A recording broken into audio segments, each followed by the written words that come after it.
Dobrý den. V tomto videu se podíváme na řešení jedné konstrukční úlohy, která je zaměřená na shodné zobrazení otáčení. Úloha, kterou budu ukazovat, není úplně nejjednodušší a otáčení jsem vybral právě, protože také nepatří k těm zobrazením, které se pochopí hned na poprvé nebo mohou činit trošku problémy. Ozvlášť tedy, když nepůjde jenom o nějaké otáčení objektu, ale půjde vlastně o využití v nějakých konstrukčních úlohách. Takže nejdříve řeknu ten text úlohy a pak vysvětlím, o co vlastně jde. Představme si, že máme 3 soustředné kružnice, to znamená 3 kružnice, které mají společný střed a 3 různé poloměry. A já mám sestrojit takový rovnostranný trojúhelník, který bude mít vždycky jeden vrchol na jedné z těch kružnic.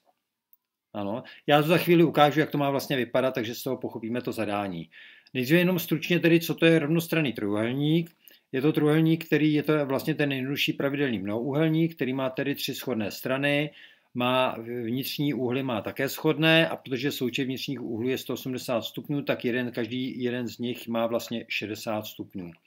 Těch 60 stupňů pro nás bude velmi klíčových při tom otáčení, takže si to zapamatujeme. Já ten trojúhelník takhle trošičku zmenším a zatím si ho odložím takhle stranou, protože ho ještě budu určitě potřebovat, budu na něm něco vysvětlovat. A vytvoříme si vlastně tu situaci nejdříve na začátku, to znamená nějaký střed. K tomu si takto zvolím ty 3 kružnice, kružnice K1, K2 a K3, já jsem je barevně odlišil. A vlastně nejdříve ukážu, co je vlastně cílem. Já to tady zkusím takhle v rychlosti jenom vymodelovat, nevím, do jaké míry se mi to podaří nebo nepodaří. A sice představte si, že budete mít takto vlastně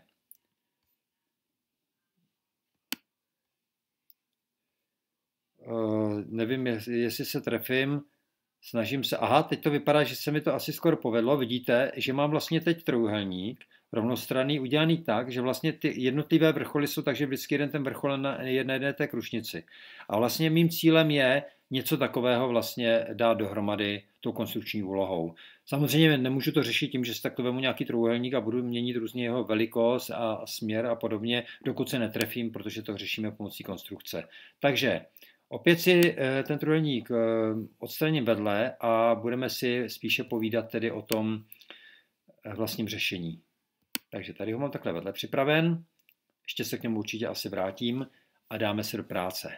Já si tady zvolím nejdříve nějaký bod na té nejmenší kružnici, já si tu kružnici trošičku zvětším, tak to asi přibližně, aby to bylo názornější. A teď, proč jsem hovořil o otáčení? Já se vrátím teďka ještě tady k tomu trojúhelníku.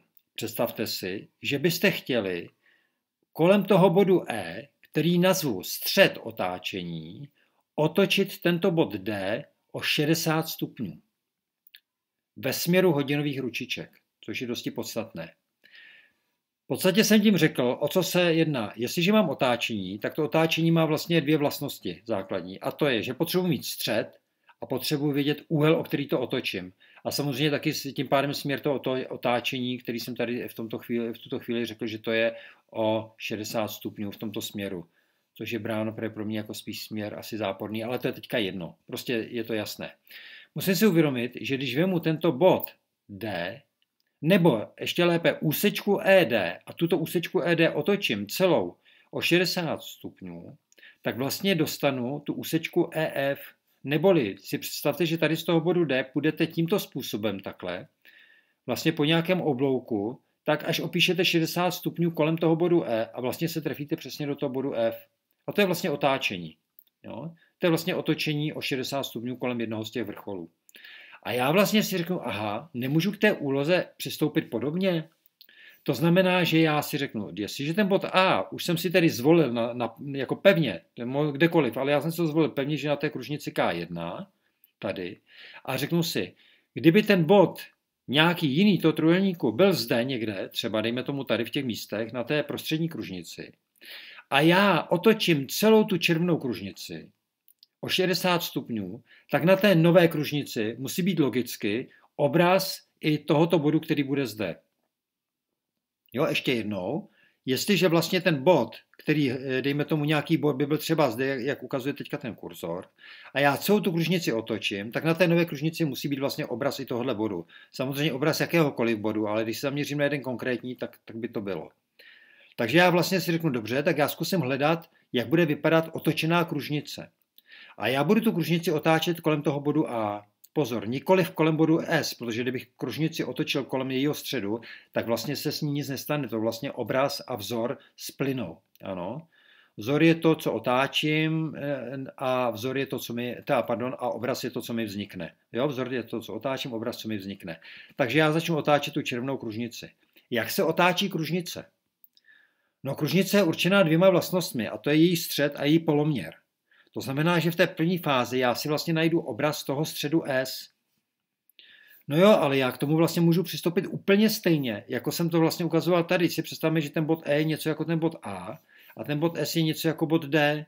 A já, jak jsem otáčel ten bod D, nebo taková ta strana ED, jako pomyslná úsečka, tak ji vlastně můžu taky otočit a dostanu to vlastně tu úsečku EF. A já vlastně si můžu představit, že to je stejné, že jo. Takže já to udělám přes ty úsečky, byť bych mohl rovnou otáčet ten bod, ale on to bude názornější. Tady mám úsečku AS a já tuto úsečku otočím kolem bodu A takto o 60 stupňů. V okamžiku, kdy to udělám, tak vlastně dostanu tady tu novou úsečku. Ta mi tady někde končí a je jasné, že tento bod, kde ona končí, to je logicky ten bod S čárkou. A to je střed té nové kružnice. Ano, vidíme, že to modelově je úplně stejné jako tady, takže to nemusím znovu vysvětlovat. Já ty dvě úsečky dám pryč, protože ty mě nezajímají, ale ten střed samozřejmě tam být musí, ten střed S čárkou. No a teďka jaký bude poloměr té nové kružnice? No, protože se jedná o shodné zobrazení, tak vlastně ten obraz a vzor mají vlastně shodné rozměry. Ty se vlastně nezmění. To znamená, že já musím i tuto vlastnost zachovat. Takže vlastně poloměr té nové kružnice bude stejný. Takže když já kolem toho S čárkou opíšu kružnici, která bude mít stejný poloměr jako ta červená, tak vlastně dostanu kružnici, která tady bude mít zobrazení zelené, to je ona, a to je vlastně ta moje kružnice, která je obrazem té červené. Otočená kolem toho bodu S. Jo? To znamená, takhle jsem otočil ten střed, takže jsem otočil celou tu kružnici. A teďka o co vlastně jde? Jo, podotýkám, že střed toho otáčení je bod A. Jo? Představte si, že bych měl tady nějaký bod, který by byl třeba tady. Takže vidíme, že takhle by vypadala nějaká pomyslná spojnice z bodu A sem někam. A já když teďka vlastně toto otočím do té kružnice, tak je jasné, že obraz tohoto bodu se trefí někam do té zelené, dejme tomu třeba někam sem přibližně, jo? Nevím přesně kam. A tak by to šlo pro každý bod té červené kružnice. Ale já vím, že jeden z těch bodů na té červené kružnici bude vrchol toho trojúhelníka. Nevím který, ale vím, že jeden z nich to bude. A je jasné, že jeho obraz bude na té zelené. Jenže ten jeho obraz je vlastně pro mě ten třetí bod toho trojúhelníku. A o tom já vím, že on musí být zároveň na té černé. No a najednou se mi nabízí řešení. Já vlastně vidím, že hledám bod, který bude na té zelené kružnici, ale zároveň na té černé. A protože je to a zároveň, tak hledám vlastně průnik těch dvou množin, to znamená průnik těch dvou kružnic, a vidím, že ty body mi tam vznikly dva, tady a tady.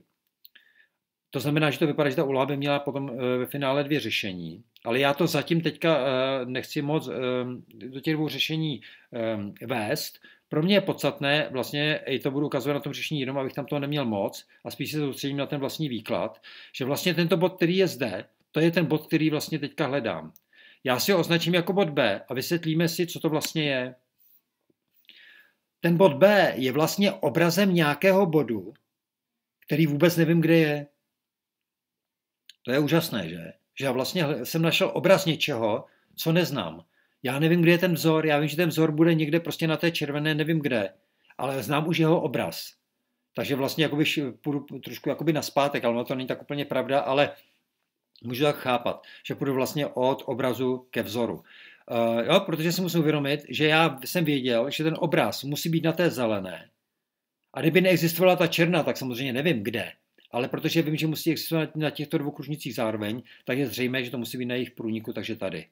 A tím pádem toto je ten bod B. No jo, ale já si teďka řeknu, aha, teď už je to vlastně strašně jednoduché.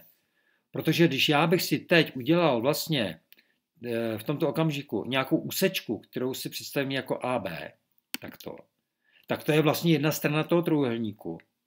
A já vlastně úplně stejně, jako jsem už tady ukazoval, jak se dá otočit úsečka, tak já úplně stejně mohu otočit i tuto úsečku. Je jedno, jestli kolem bodu A nebo kolem bodu B, tak já teďka udělám kolem bodu B, že si řeknu, aha, tak bod B je pro mě střed otáčení a já vemu ten bod A budu ho otáčet takto zase ve směru hodinových ručiček o 60 stupňů, takže mi už jako na první pohled vidí, že pravděpodobně padne někam do těchto míst, ale nevím přesně kam. Ale to je jedno, protože já to snadno zjistím, že jo? Takže já když si otočím tu úsečku BA, tak dostanu vlastně tuto úsečku, která je zde a vidíme, že skutečně nám padla.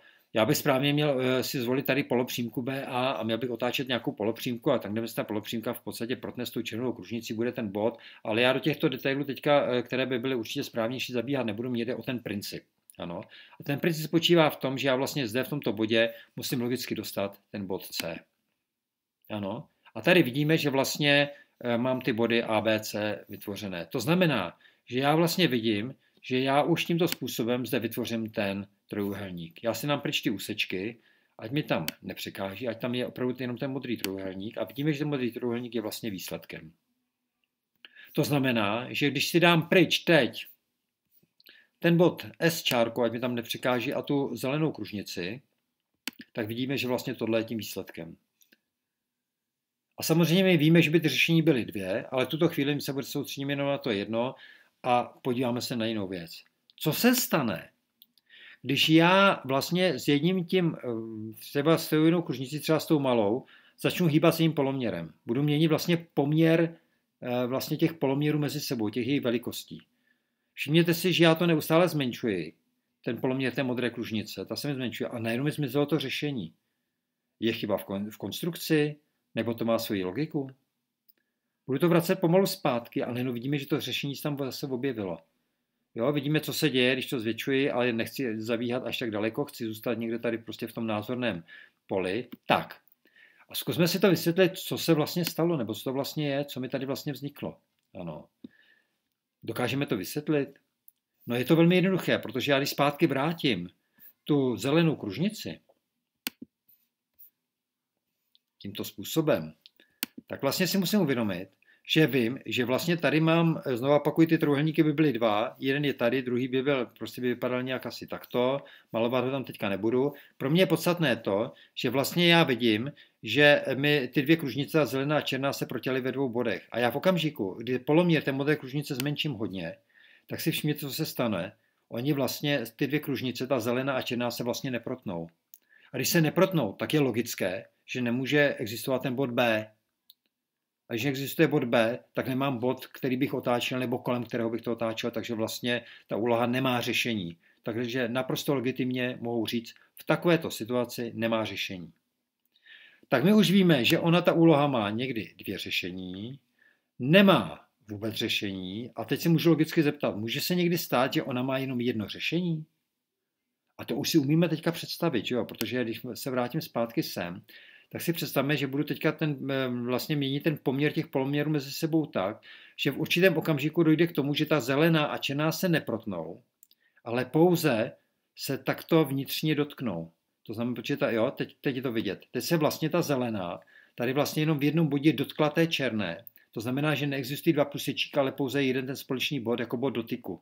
A tím pádem logicky může existovat pouze jeden ten bod. Ano, tady. A tím pádem bych měl jedno řešení. No a to je vlastně na té úloze to hezké, že vlastně tímto způsobem vlastně vidím, že se mohu docela pěkně tady orientovat. A znovu opakuji, ta zelená kružnice je ta pomocná, která vznikla otáčením, takže já když ji dám zase pryč, i ten střed S čárkou, tak vlastně tak to vypadá ta vlastní úloha, tak jak jsem ji řešil, až jsem ji dořešil. Mám pro vás úkol a ten úkol zní, zkuste vymyslet opravdu, nebo si zdůvodnit, jaký je, nebo jaký poměr mezi těmi poloměry, když si vezmete třeba R1 ku R2 ku R3 a podobně, jaký poměr mezi těmi poloměry rozhoduje o tom, kdy to budou dvě řešení, jedno řešení, anebo žádné řešení. A zkuste si na to přijít sami, je to docela pěkné zadání. No a to je v této úloze všechno. Já vám děkuji za pozornost a nashledanou.